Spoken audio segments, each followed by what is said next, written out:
Welcome to This Week in Crowder College, an in-depth look into how Crowder College students, faculty, and staff are working together so students soar to new heights, communities are impacted, and lives are changed. This Week in Crowder College is sponsored by the law offices of Wood and Peterson in Neosho, specializing in workers' compensation, personal injury, Social Security disability, and more.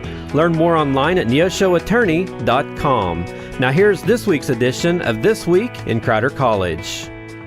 Hey there, Four States. This is Luke Taylor. Welcome to today's edition of This Week in Crowder College. And we're excited to welcome back onto the program today Tyler Lloyd. And he is the esports coach out at Crowder.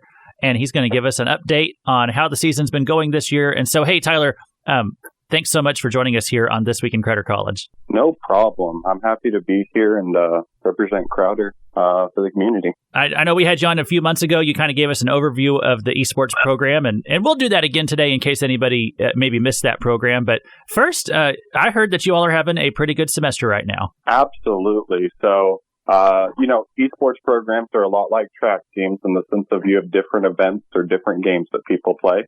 But in all but one of our games, we have placed top 3 in the nation. So we've really outdone ourselves in terms of the entire team. If it were a track team, the entire team's doing well.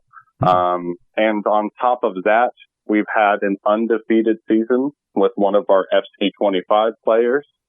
He has gone 15-0 in matches. And then we also have an undefeated chess player, who is 8-0. So yeah, we've had a lot of success this past semester. And we found some talented people from our community, to come out and compete in video games. So wow. Pretty awesome. So you all have probably had a little bit more attention this year on your program than maybe you have in past years. Absolutely. And we're developing how to get the community more involved to where the community can actually come out and watch the games live in person. I know that there's a lot of high school esports programs that are developing. And so if we can have that base, that home base for the community to come out and see the next tier, the next level after high school, we can have an avenue for students to come play video games for a higher level of education after that. Yeah. And so now tell us a little bit about the esports program just in general, in case people aren't very familiar with it. Okay. Yeah. So essentially it runs exactly like other sports programs. You have to have a minimum GPA that you meet. You have to be a full-time student. But after that, beyond that, you just have to have a love of video games, and be able to give 4 to 5 hours each week towards the games that you already love playing. So, we compete against other junior colleges throughout the nation in a league called the NJCAA, kind of like the NCAA. But yeah, so we've been competing since 2021. This is my second year as a coach, and we have won a Call of Duty Warzone championship in the past. So, okay. But yeah, it runs a lot like other sports teams. Yeah, and there's even opportunities for things like scholarships, aren't there? Absolutely. My scholarship budget resets this upcoming fall in some way, shapes, or forms. So I'll have some scholarship money available for people that are, pretty decent at these games. I want to get as much talent from our community as possible, so that they have an opportunity to get an education, and at the same time do what they love, like I'm doing, get to play video games. So all those times when I was a teenager and my mom told me to quit playing so many video games, I could have just told her I was working for a scholarship. Is that right? Right. You could have just told her, hey, just wait on it. Yeah. The industry is really developing.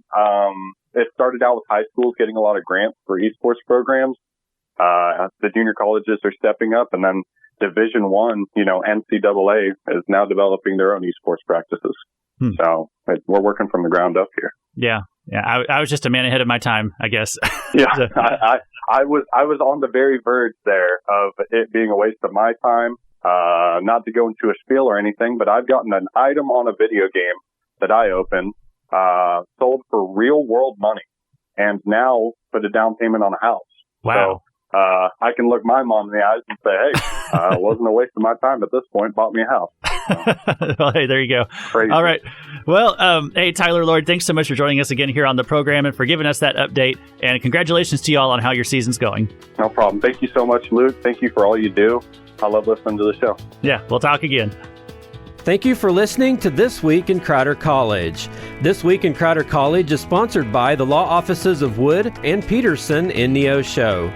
You can listen to this broadcast again by going online to kneo.org or to crowder.edu. Tune in once again next week for another edition of This Week in Crowder College on KNEO 91.7 FM. If you live within the broadcast area of KNEO Radio, we have a podcast just for you. The KNEO Community Connection keeps your finger on the pulse of what's coming up in the four-state area, telling you about upcoming events you don't want to miss, organizations in our communities doing great work, and conversations with the dynamic citizens who are behind it all. There's a lot going on around you that you don't want to miss. This is Luke Taylor. Join me each week as we talk about what's happening with the people who are making it happen. Brought to you by KNEO Radio 91.7 FM and the Sky High Podcast Network. Subscribe today wherever you get your podcasts.